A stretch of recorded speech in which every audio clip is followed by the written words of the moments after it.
Hey guys, I'm still solo, and today I wanted to make a quick video on something that's kind of time sensitive. We're going to talk about some things that are going to be removed from the game come Dragonflight. There are also a few things that will still be obtainable, but after Dragonflight releases, they'll be a little more difficult to get. But before we get into this video, I would just like to ask that if you guys like my content and want to see more of this in the future, go ahead and throw me a like and subscribe to my channel.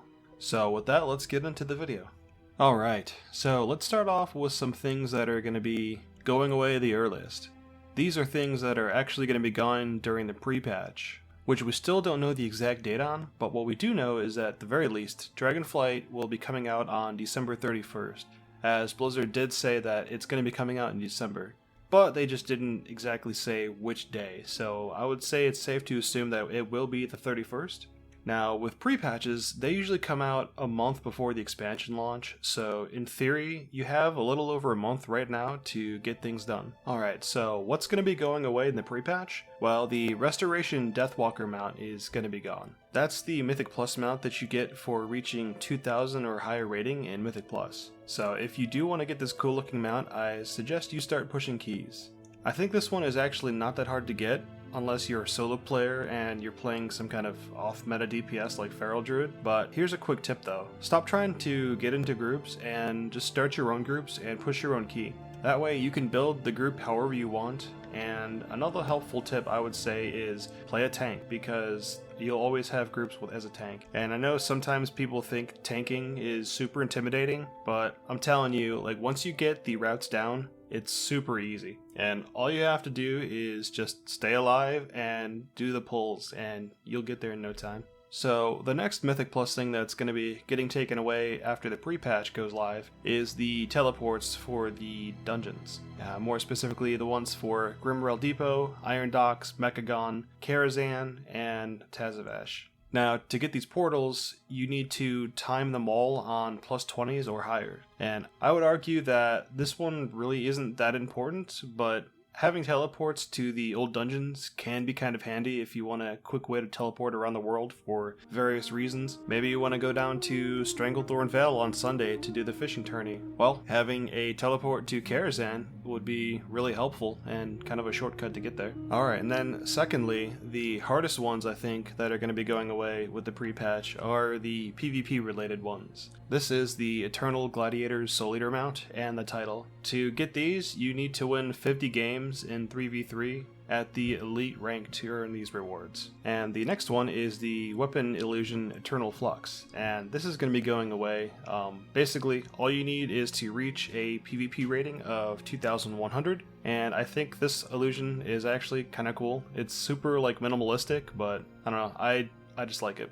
Then the last thing that's going to be going away in the pre-patch is the Season 4 Elite PvP armor sets. So to get the full transmog, just like the Weapon Illusion, you'll need a rating of 2100. And granted, I know the PvP stuff is probably going to be a lot harder to get, and hopefully if that's something that you guys have been working at, it's going to be a little bit easier, but either way, if that's something you're going after, I hope you guys get it. So those are the things that are going to be going away in the pre-patch, which is happening pretty soon. So you more than likely have until the end of October to obtain these items. So let's now move on and go to the things that are going to be going away once the expansion Dragonflight goes live, which will be more than likely you'll have enough time to do this until the end of December. First item is the Jigglesworth Senior Mount, and this oozling little kitty mount is going to be dropping from the Faded Raids on normal or higher. Now remember, to get credit for this, you need to do the raid while it's on Faded. So let's say, this week is Faded Castle Nathria, but you need to do Faded Sepulture. Well, you're going to have to wait until it's that Faded week to do that. You can't just do all the dungeons on normal, non-Faded, because that's not going to be giving you credit for it.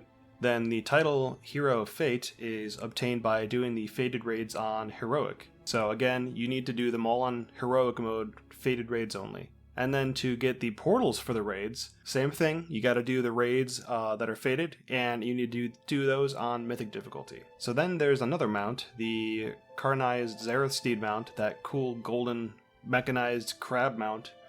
That's obtained by defeating the jailer on Heroic or higher difficulty. And the nice thing about this one is it does not have to be unfaded, so you can just go do normal Heroic Jailer and get that one pretty easy. Then, to get the achievement, We Are All Made of Stars on Heroic and Mythic, it requires you to defeat Regalon on the Sepulchre of the First One's raid, while under the effects of the Herald of the Cosmos. And there's a really nice guide on Wowhead, and I'll link that in the description for you guys if anyone's interested.